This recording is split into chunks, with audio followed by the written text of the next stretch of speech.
Well, thank you very much, Your Excellency, for receiving us today.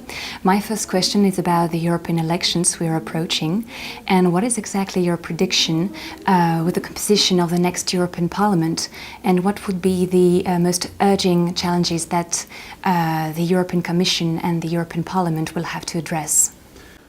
Well, first of all, you know that predicting a result currently related to European elections or elections anywhere in Europe is quite a strange task to do. But I would say that on the bad news, we have to expect an increase, a significant increase of the anti-European parties represented in the European Parliament. On the good news, I think the pro-European front, composed by the Conservatives, the Social Democrats, and also by the Liberals, will win by a comfortable majority. So I think we can expect a rapid formation of the new Commission and the appointment of the key jobs for the next mandate, including President of the Council, President of the Commission, Governor of the Central Bank, of course President of the Parliament, and also the High Representative for External Policy and Security Policy.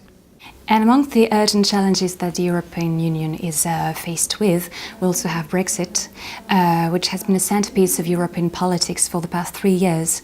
And in your opinion, what is the most likely outcome of the saga? Do you consider that a no deal will still be on the table at this juncture? No, I don't think so, but it's quite difficult to predict anything because, the decision is to the British. We cannot do anything more than wait for their decision, for their choice. It will be a very important choice.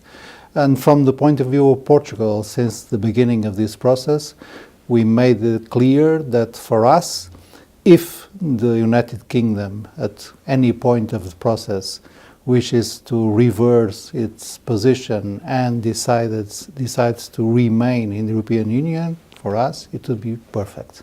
And if so, how will Brexit will affect Portugal? Well, we are among the economies that will be affected by Brexit because we have close relationships, trade relations with the United Kingdom. For instance, the United Kingdom is our fourth client in terms of goods, and it's the first market of origin for our tourism. And tourism is the main sector in the Portuguese economy nowadays. And of course, we have also a lot of Portuguese migrants living and working in the United Kingdom. Our estimation is around 300,000 Portuguese people living in the United Kingdom. We have also 40,000 British living in Portugal. So for us, it is very important that the rights of citizens, both citizens from the UK living in Europe and, of course, European citizens living in the UK can be fully respected, that we can arrange a new relationship with the closest economic ties as possible, and also we expect that the new migration policy of the UK can be, well, let's say, open. And we just spoke about a country which want to exit from the European Union, but what about those who want to enter the European Union? Portugal has actively supported the EU accession process, and considering the current developments, how do you see the next 5 years of negotiations with Balkan and Turkey? Well, our general orientation is very clear. We benefit a lot with the European integration. For us, it was very important in terms of consolidating the Portuguese democracy and also step up our process of development. So what is good for us is good for the others. So we are in favor of the so-called open door policy. And for us, the only criteria that we have to consider are the Copenhagen criteria. So whoever wants to join the European Union has to be democracy, has to respect the rule of law, the market economy, and of course respect and take into account all the communitarian acquis. At this time, we don't feel that any of the candidates fulfills all those criteria. But several of the candidates are in a very interesting process of reforming their institutions, opening their economy, combating corruption where corruption exists. And we have to stimulate this process, this reform process, and we have to support the civil society that in many of these countries really wants to join the European Union and join European values. So, of course, right now we are quite concentrated, focused on our own internal reform process, but in our view, we have to maintain the entry process, the accession process, in which countries like Serbia or like North Macedonia or even like Turkey are engaged. On the EU foreign policy, ever since Russian involvement in the Donbas region, Portugal has supported the EU economic sanctions which has been adopted. And referring to Portugal's geographical distance and economic ties with Russia, namely tourism or the Russian investment in real estate, is there any domestic or international pressure which may change the official position of Portugal in order to soften its commitment to the sanctions against Russia? No, the only thing that can change the Portuguese policy is significant progresses in the Minsk agreements. So it depends on the Russian attitude. If Russia persists in violating international law and violating the territorial integrity of other European countries, of course, there will be room for European sanctions, and Portugal will apply these sanctions. And still on the European foreign policy, we have the recent evolution of the nuclear Iranian file. And the disagreement over this deal between the two sides of Atlantic is clear, and for many it's deepening with a very latest round of sanctions adopted by the Trump administration. So how do you see the future of the Iranian nuclear deal? And do you think that the European Union may maintain its current stance? I hope so. We have sadly here a clear difference between the European Union and the United States, and I think that the European Union is in the right track, because we did the deal with the Iranians, and according to the terms of this deal, the monitoring of the commitments that the Iranians then made belongs to the International Agency for Atomic Energy. This agency has already monitored, I think, 15 times the degree of compliance of the Iran with its obligations in the framework of the JCPOA. And in any these verifications, the international agency, so independent and technical experts, established that Iran was complying with its obligations. So there is no reason for putting in question the JCPOA agreement.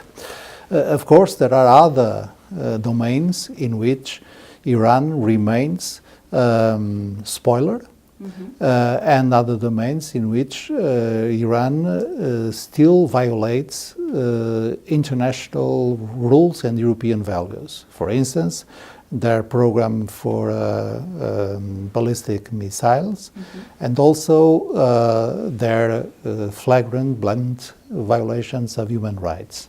And in that domains, the European Union has sanctions against Iran. But concerning the JCPO, the JCPO was a very good deal, a very intense diplomatic effort, both from the Americans and Europeans, along with other players like Russia, for instance. And we have to, as the Latins used to say, we have to comply with, respect the agreements we make. Pacta sunt servanda. That's the Latin formula. So I think the European Union will remain in this position.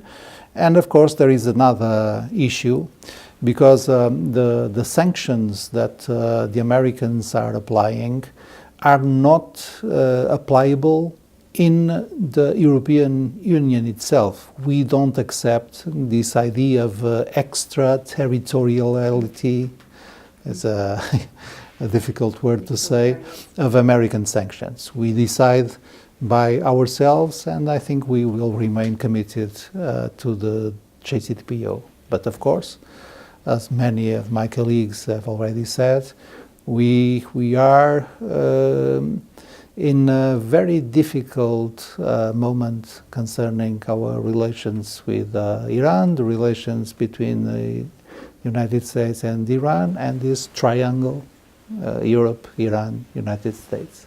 And Portugal will be taking over the EU presidency in the first half of 2021. In his speech to the European Parliament, Prime Minister António Costa spoke about the necessity to give a new life to the Economic and Monetary Union. And will the issue be in the agenda during the EU presidency? And can you give us a glimpse of the priorities of the Portuguese EU presidency? Our expectation is that the completion and reform of the monetary union can be achieved before the Portuguese presidency, because there is a clear mandate to the Eurogroup, and the next European Council in June will take some, I think, important decisions in terms of the monetary union. So if this is correct, what I'm expecting, I think the great priority of the Portuguese presidency will be in the field of the European foreign policy and concerning our partnership with Africa. We think that these are two neighbor continents, and the destiny of Europe and Africa are interlinked. So we have to build up this new alliance President Juncker has announced last September, and materialize it in terms of cooperation, mobility, support to African civil societies, empowerment of women, new opportunities for youngsters, education and training, and economic ties. In our view, Europe has abandoned, I'm exaggerating of course, but in a certain sense has abandoned Africa, including to China. And we have to reconquer our ties with Africa, and the decisions of the last summit between EU and AU, African Union, were clear, and we have to make concrete steps in order to launch this new partnership. Thank you very much, Your Excellency, for this insightful exchange and for your hospitality.